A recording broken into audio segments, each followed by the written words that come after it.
the Trudeau government likes to say that the carbon tax is about reducing emissions. Well, Canada, 1.5% of global emissions, has a carbon tax, while 70% of countries do not have a national carbon tax, right? Like, talk about totally avoiding the big side of the arithmetic here. This is the Taxpayers Federation podcast, where we are fighting for lower taxes, less waste, and more accountable government. I'm Chris Sims. I'm the Alberta director for the Taxpayers Federation. My good friend, Franco, he's in Ottawa. He's our federal director. Franco, you are holding down the fort in so many ways, but there was recently this volley that we had to pay attention to, and that is the home equity tax. So we at the Taxpayers Federation have been yelling, there's smoke, there's probably a fire here when it comes to a potential home equity tax for years. And just recently, we saw the Prime Minister sitting down and chit-chatting on camera with the main guy from the main group that wants a home equity tax in Canada. So there's more smoke. Can you update us? What on earth is going on at this? Okay, well, for starters, here's what a home equity tax is, right? So we currently don't have one in Canada, and I think key emphasis on currently. But a home equity tax essentially would tax the proceeds that you get when you sell your primary residence, which just means your home. Okay, so they would tax the proceeds that you get from the sale of that home. And like, that would be so damaging for so many people. Let me just give you a couple examples, okay? So it would really be damaging for people, you know, like that young family who wants to upgrade from a starter home to the family home in the nicer neighborhood. Well, I mean, they would obviously get hit with that tax there with the proceeds that they would get from that sale, and that they would want to reinvest in the new home. But you know who it also hurt? I like to think of our parents, our grandparents, people like my mom, right, who worked their entire lives. She finally has a home in beautiful southern Alberta, and she's going to rely on the sale of her home because she doesn't have a fat government taxpayer-funded pension. So she would rely on the sale of her home to fund her golden years, as so many other people in Canada would. And, you know, I really, truly mean this when I say a home equity tax could cost people tens of thousands of dollars, right? So we did some of the math here. And just as an illustration, let's say you bought a home in Toronto in the 1980s for like $250K. Then you sell it today for a little over $1 million.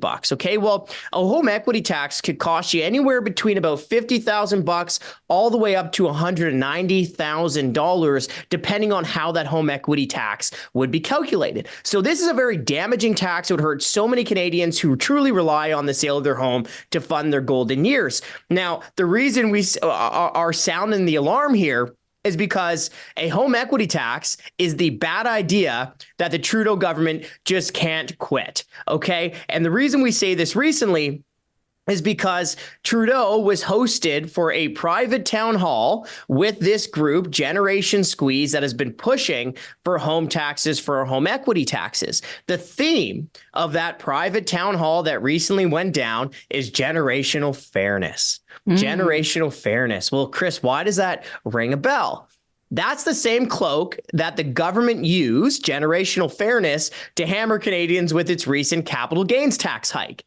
Okay. And when we mention this group, well, that's the same group that the government, you know, the Trudeau government gave or spent, I should say, $450,000 funding and promoting a report that recommended, surprise, surprise, a home equity tax, right? So the Trudeau government took $450,000 of our tax dollars to fund and promote a report that Generation Squeeze was involved in that recommended a home equity tax, or at least a version of it.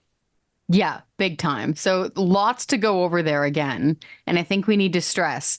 So this group is based out of UBC, University in Vancouver. Okay. And we've been keeping an eye on what they've been saying now for years. This is the same group. People might remember this quote, and I'm paraphrasing, where they said, you know what? How is it fair? There's that word again, for people who bought their homes in the 80s and are then selling it, making a profit, using it to fund themselves or use their own money however they want to, give it to their families, etc. They were using the language along this line. How is it fair for people to profit so much from the sale of their home when all they've been doing is eating, sleeping, and watching TV? people might remember that line. That was from these same sort of groups, okay? And it's a very similar element of this same study that is recommending what we are calling a home equity tax. So I wanted to get into it a little bit here because we're calling it a home equity tax, but people may not realize fully.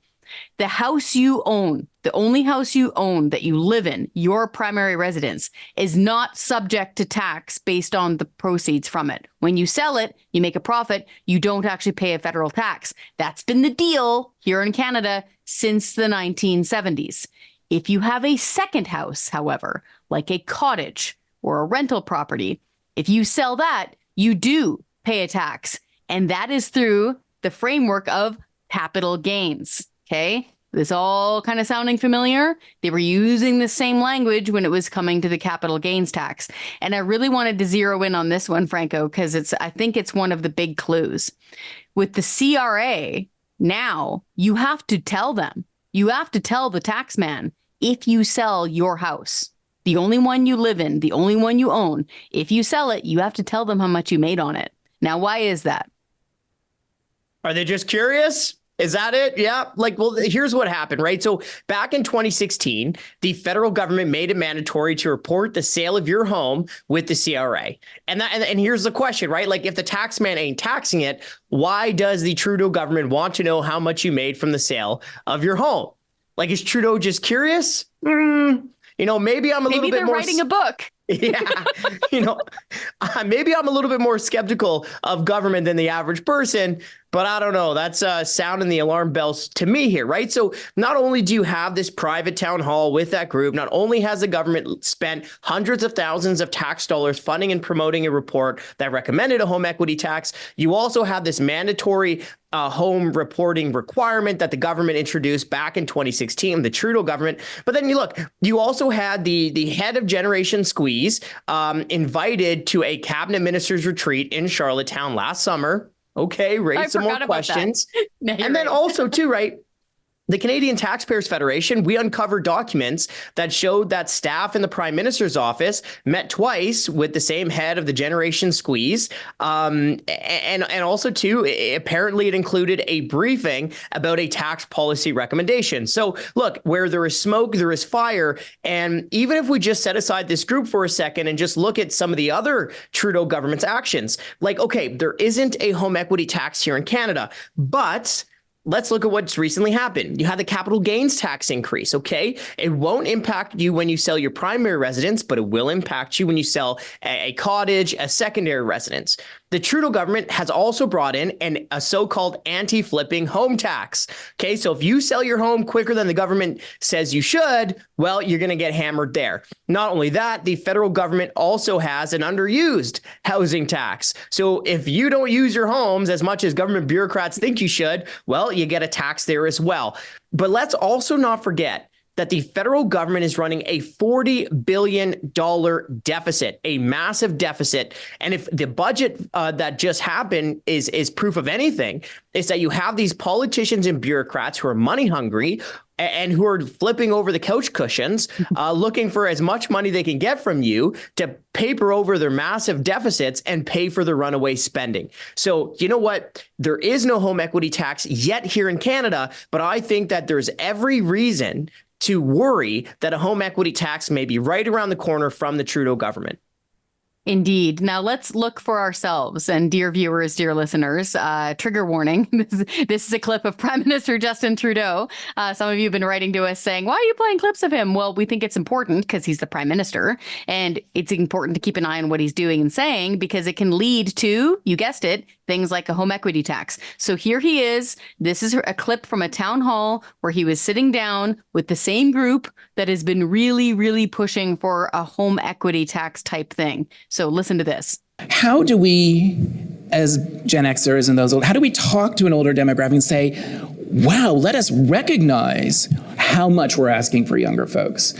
And are there ways for us to reciprocate more, including in the world of politics, to help deliver more of the policy adaptations that can help make hard work pay off for younger folks the way that it did some decades ago? One of the stats that fascinated me is, there are countries in which home ownership levels are much lower, where people don't put all their retirement eggs into the home equity basket, right? I mean, like the idea that you would have, you'd buy a home, you'd pay off the mortgage, and then you'd watch the value of it skyrocket, and that would be your pension. That's my story, by the way. Well, bully for you. I know. Yeah.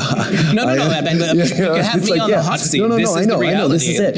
And we've taken those last, 10, 20 years of massive increase in value of homes as sort of a new normal, as, okay, this is the way the system works, and it's tough, but it means that we're going to have value in our homes that we can therefore retire on. And I tend to think that if we were a country that did a better job in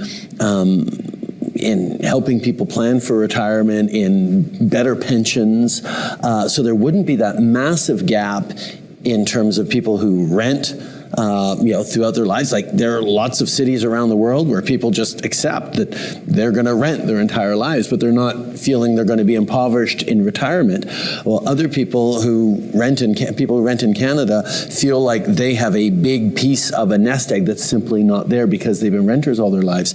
There's a challenge there that I think there are elements of policy solutions, but the big thing is we just have to slow down on the speculation, right? I mean, like housing prices and value should increase over a lifetime, but you shouldn't be able to flip a home 8 years later and have it double the price, right? I mean, there's something unsustainable, and it moves housing into an investment vehicle rather than a vehicle for supporting a family and building a community around it. And as soon as it's an investment vehicle, you have people who have money using it as a way of generating more, as opposed to saying, okay, everyone should have an opportunity to do this. Okay, so lots of words in there. Not quite sure what he's getting at, but I think I heard the term fairness in there, Franco. Where is he going with this? What's your hunch with this? Yeah, it's really tough to tell, right? Okay, so on the one hand, you have all these reasons to worry that a home equity tax will be right around the corner from the Trudeau government. On the other hand, you have Trudeau and some other of his members of parliament pinky promising, don't worry, folks, there won't be a home equity tax. Don't worry, folks, nothing to see here. Well, you know what? Talk is cheap, especially when it comes from politicians. So if Trudeau really wants Canadians to believe that he isn't coming for our homes, then he has to prove it with his actions. And the number one way for the government, for Trudeau, to prove that he's not going to impose a home equity tax would be to remove that reporting requirement with the CRA. That is the number one thing that the government must do. On the Canadian Taxpayers Podcast, we had the official opposition leader, Pierre Poilievre, and Poilievre committed that if he were to form government, if he were to become the next prime minister, that he would do away with that reporting requirement, and Trudeau must do the same. That would be a big step towards trust, because I think I can speak for myself and probably a lot of our listeners. I have some trust issues when it comes to government. I don't trust them that they're not going to nail people with a home equity tax. All right, this would be a really stupid idea. If they tried doing this, I can't imagine the reaction against it. Do we want to get on to other stupid ideas like trying to make other countries?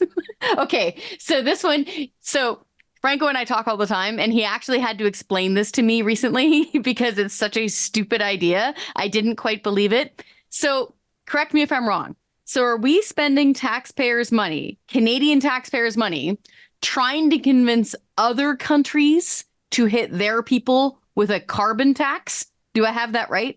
Well, we aren't spending that money, Chris. It ain't you and me who are spending that money, but the Trudeau government is. Yeah, the Trudeau government is spending 1.7 million of our tax dollars trying to push carbon taxes on other countries, okay? So during one of these United Nations climate conferences that they'd love to go overseas and build taxpayers a bunch of money for, the government decided to launch what it's calling a global carbon pricing challenge. Okay, that's bureaucratic gobbledygook for essentially trying to push carbon taxes on other countries, to get other countries to put a carbon tax. So not only are you paying the carbon tax every time you go to the gas pumps, every time you use natural gas to stay warm, every time you go to the grocery store, but it turns out you're also paying through your tax dollars for the Trudeau government to try to get other countries to adopt a carbon tax. Now, if that doesn't sound like a waste of money to you yet, well, it gets even worse. So the government has this goal of getting 60% of global emissions covered by the carbon tax. Well, we decided to go on the Google machine, look at the World Bank, and it turns out only 24% of global emissions are covered by a carbon tax. Not only that, it gets even worse for them because 70% of countries do not have a national carbon tax. Okay, so let that sink in. Canada, 1.5% of global emissions. Canadians need to stay warm. It's a cold country. Need to drive far. It's a big country. Canada pays a carbon tax when 70% of countries around the world do not have a national carbon tax. Chris, not only that, 3 of the 4 world's largest emitting countries, India, Russia, the United States, they do not have a national carbon tax. Okay, so I'm almost laughing because I'd otherwise cry because this is so stupid. So we have a carbon tax here in Canada. Yep. We actually have 2, but we have a carbon tax here in Canada. Takes a ton of money out of people's wallets just for driving and heating their homes and going to work and eating and all that stuff, essential life stuff. We are also paying bureaucrats or whoever to go to a UN meeting and try to push a carbon tax idea onto other countries, which is also bad. But this is what I find funny about it, is that we're failing, right? Like they're not convincing people. Is that the punchline here? Well, all you have to do to know that this is a complete waste of money and that the Trudeau government has completely failed on its diplomatic efforts to impose carbon taxes around the world, all you have to do is look south of the border, right? The United States does not have a national carbon tax. You know, I'm sure a lot of our listeners, a lot of our audience, including you and I, were suckers for American politics. It's like, they're kind of busy right now, eh? Yeah. But you know what you'll notice during this presidential election is that both the Republicans and the Democrats do not support a national carbon tax, right? So think about it this way.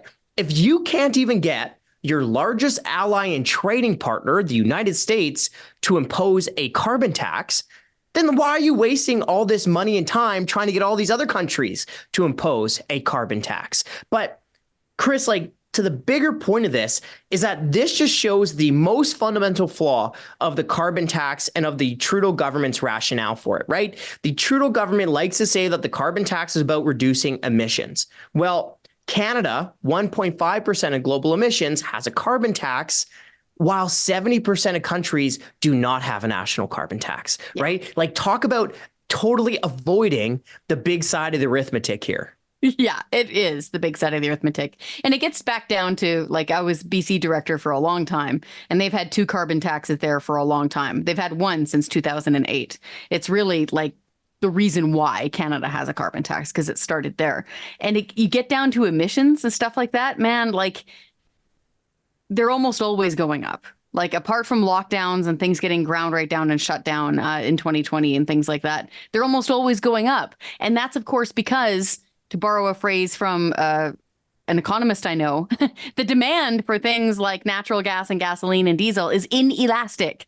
People need to heat. They need to eat food. They need to drive to work. It's not like picking between paper and plastic grocery bags here. And so that is why, even though they are nuking people with a carbon tax in British Columbia, making life totally unaffordable, generally their emissions keep on going up anyway. And that's because people need to still eat and heat and move around. And so, again, I think this just perfectly exemplifies what a silly idea this is, that we can't even get the Americans to entertain the idea of a carbon tax. Like, throw it out there during the debate. I mean, you're up there for 2 hours. Why not? No. This reminds me of, like, if you're going to a barbecue with your best friends and you're the vegan, you can't convince them to even try your salad. Like, it's not happening. That's a good one. Forget it. This reminds me of that. All right. Do we want to get to, there's a little bit of hope on the horizon, folks, when it comes to things like a capital gains tax. Do we want to get into our poll? Yeah, we do. Okay, so now look, I'm not dumb. I know. No, he's not. Can I know. confirm Franco's a smart dude. Yeah. I know Trudeau and the current government in Ottawa, they don't care about the deficit. I get it. I get it. They've gone out of their way to prove that they couldn't care about balanced budgets, right? But when they introduced the capital gains tax increase in their last budget, one of the rationales for it were, we need this tax hike so we don't put on more debt to Canadians' kids and grandkids. Now, set aside the laughable part of that, right? The fact that as of this year, the Trudeau government will have officially doubled the entire federal debt. Just set aside that small little part of it. If the government cares about the deficit, an obvious question is, well, then why are you raising taxes? Why couldn't you have cut spending? Now, we thought that was an interesting question. So we teamed up with a national polling firm to put that question to Canadians. Do you want the government to cut spending or increase the capital gains tax to rein in the deficit? Here are the numbers. 54% of Canadians said cut spending. Only 23% of Canadians said hike capital gains taxes. So by a wide margin of more than 2-1, Canadians wanted spending cuts, not a capital gains tax hike to reduce the deficit. But it gets worse for Mr. Trudeau. If you remove the undecideds, 70% of Canadians said cut spending, don't hike capital gains taxes to rein in the deficit. Wow. Okay, I'm just going to highlight what a spectacular comms failure this is for the Trudeau government then.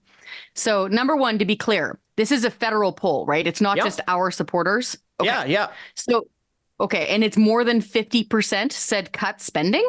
54%. Wow. Okay, that's actually much higher than I was even expecting, because quite often people lose track of government spending. They know about taxes, they hear about that sort of stuff, but they kind of lose the plot when it comes to spending. But this time they're on it. So this is a federal poll, national poll of general people. More than the majority, more than 50% of people want to cut spending, and they're not keen on increasing the capital gains tax.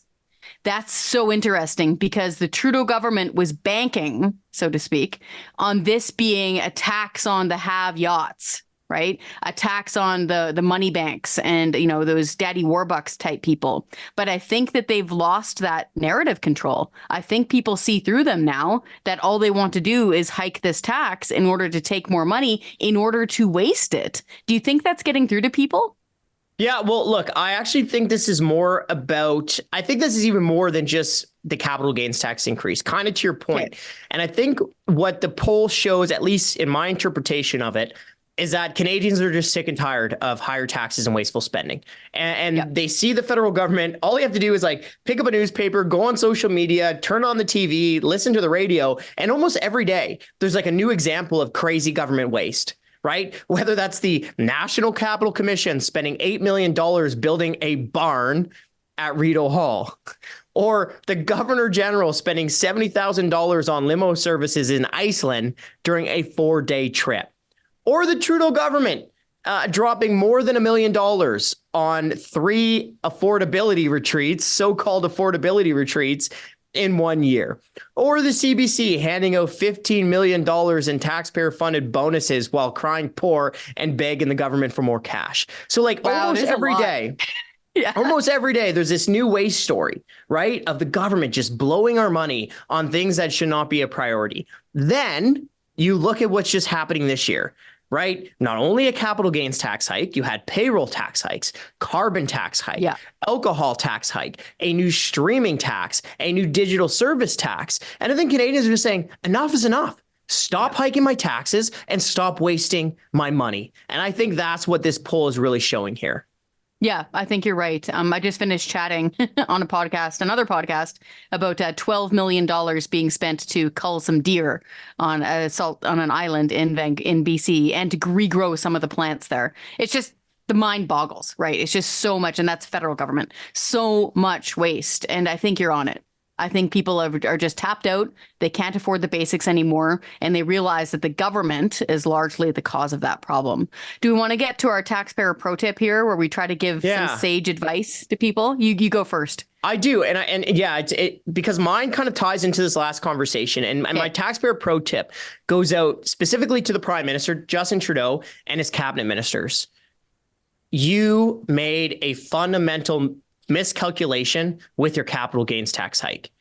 And I think you got to go read this poll, because I think this poll shows that you made a political mistake.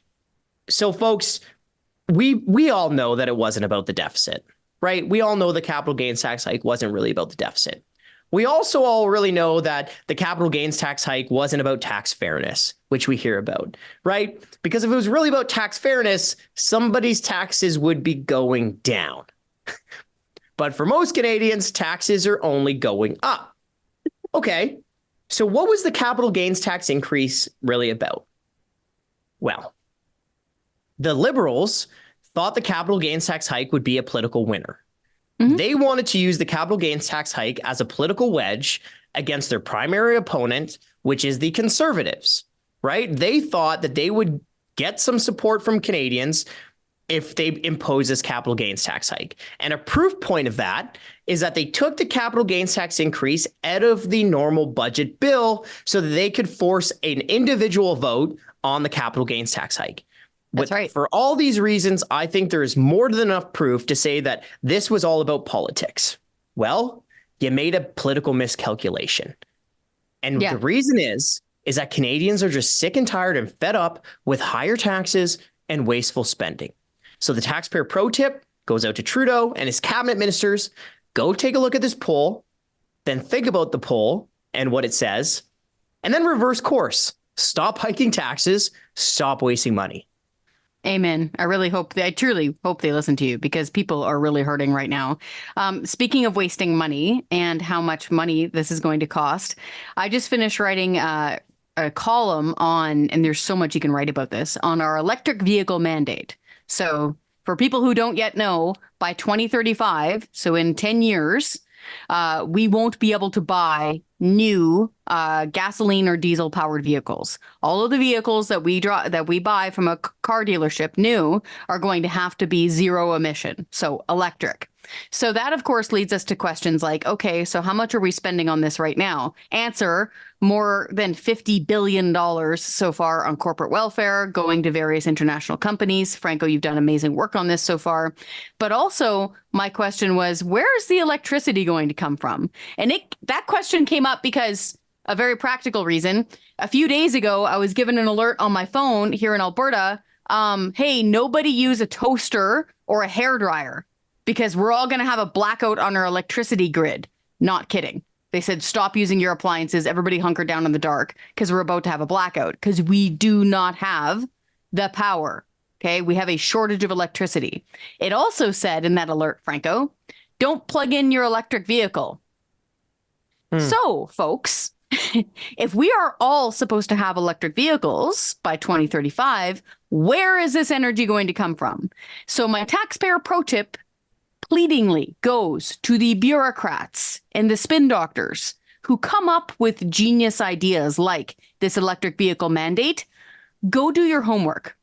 Grab the calculator, crack open some of those formulas, figure out things like, where's the energy going to come from? Because here in Alberta, just for our own number of personal vehicles, we would need around 3 new nuclear power plants. Big ones, not modular ones, normal size nuke power plants, just for our vehicles to be plugged in. So, and that would cost around, spitballing here, $40 to $45 billion. And that's just for Alberta.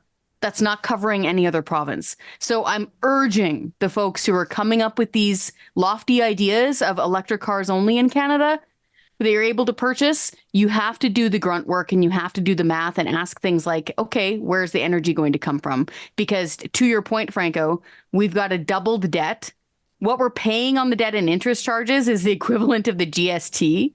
Like, it's wild. We have unmoney right now. We cannot afford to do this, and they have no plans to make us be able to afford to do this. So that is my taxpayer pro tip. Don't just come up with ideas. Have the math behind you and figure out how we're going to actually pay for things. Folks, if you want details on any of these things, like the capital gains tax, like the home equity tax, the electric vehicle mandate, head on over to our website, taxpayer.com, read our articles, and sign our petitions, because that means that you are now signed up to the Taxpayer Standing Army. And when we next take action on this stuff, that means that you'll be posted. Thanks so much for listening, and go check us out.